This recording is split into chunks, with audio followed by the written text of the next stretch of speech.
ඔව් මෙහෙමයි.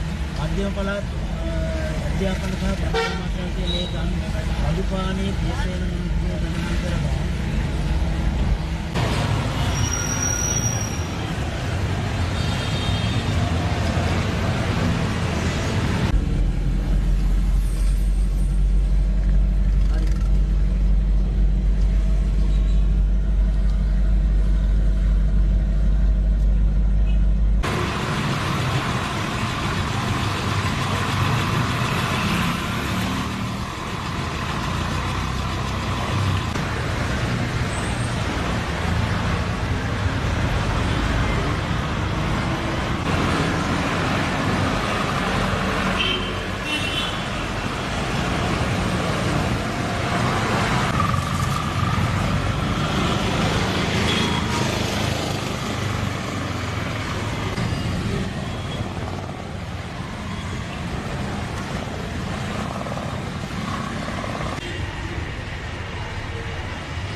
සියත්ෙන්දා මේ කේදවාචකයේ ගම්පල නගරයට වෙච්ච වෙලාවේ ගම්පල නගරයක් වශයෙන් ගත්තොත් 75ක් මේ ගම්පල නගරේ යට වුණා.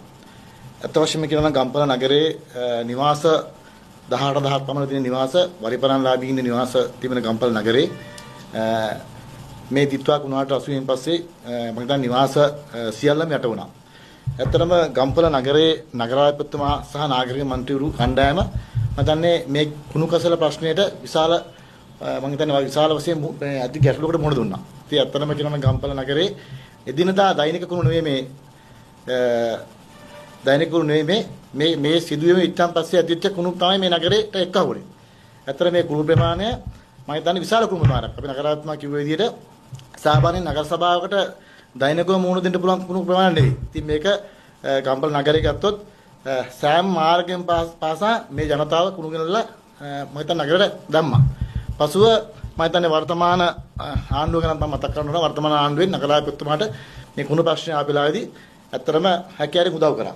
ඇත්තටම අපි මතක් කරන්න ඕන විශේෂයෙන්ම පක්ෂ ભેදයෙන් තොරව සියලුම දෙනා මේකට උදව් කරා. මට මතකයි මේක වෙච්ච දවසට පහවදා පළවෙනිම මතක කරන රවුෆ් ෆකින් ඇමතුමා මේ ප්‍රදේශයට ඇවිල්ලා මේ ප්‍රදේශයේ ජනතාවගේ ගැටලු ගැන හොයලා මේ එතුමා ඇත්තටම පළවෙනිම එතුමා තමයි මම හිතන්නේ ප්‍රාදේශ සභා 5ක් විතර අපිට ගෙනල්ලා දුන්නා. ඊට පස්සේ මම හිතන්නේ අපිට බෙන්තොට ප්‍රාදේශ සභාවේ අපේ ගායන්ත කරුණාතිලක මැතිතුමා එතුමාගේ සභාවේ යන්ත්‍රෝපකරණ සමග මේ ප්‍රදේශයේ විශේෂයෙන්ම අපේ උපසභාපතිතුමාගේ ඇල්පිටිය ප්‍රදේශයේ ඉච්ඡ අලාභාන වෙච්ච මාර්ග සියල්ලම සුද්ධ කිරීම සඳහා ලබා දුන්නා.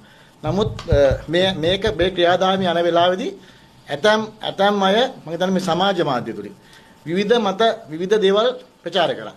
නමුත් එතුමාලා දන්නේ නැහැ මේ ප්‍රශ්නේ මේ කුණු ප්‍රශ්නෙට මේ මෙච්චර කුණු ප්‍රමාණයක් කොහොමද ඉවත් කරන්න කියලා. අතන නගරාධිපතිතුමා නිශ්ශබ්දව නිහඬව නගරාධිපතිතුමාත් മന്ത്രി මණ්ඩලයත් ඒ වගේම අපේ සියලු දෙනාම එකතු වෙලා මේක නිහඬව මේක අද බලන්න අද 175ක් මේ නගරයේ අද කුණු නැහැ.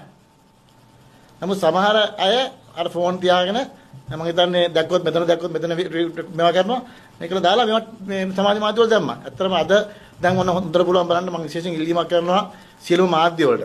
අද ඇවිල්ලා ගම්පල නගරේ හැම වීදියක් ගානෙම හැම ප්‍රදේශයකම ගිහලා බලන්න වීඩියෝ කරන්න මෙන්න අද නගරේ තියෙන තත්ත්වය. ඉතින් එදා ඇත්තටම මම ඇත්තටම සන්තෝෂ වෙනවා ඒලාව යවනවා.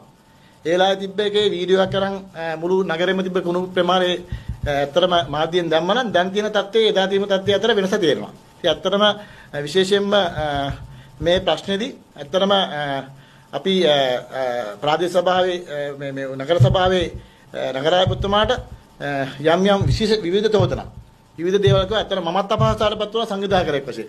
ඒ තරම් අපිට මේ අපහාස කරා. නමුත් අද පුළුවන් බලන්න අද මම ඇත්තටම ඉල්ලනවා මාධ්‍යෙන් යන්න නගරේ ගිහලා බලන්න නගරේ ගිහලා බලලා මේ ගම්පල නගරයේ දැන් අද තත්ත්වේ ඇත්තටම පෙන්වනවා නම් තමයි මාධ්‍යෙන් හොඳ වෙන්නේ. විශේෂයෙන්ම ඒ බව මතක් කරගෙන මම නිශ්චය දෙනවා. හරිනේ?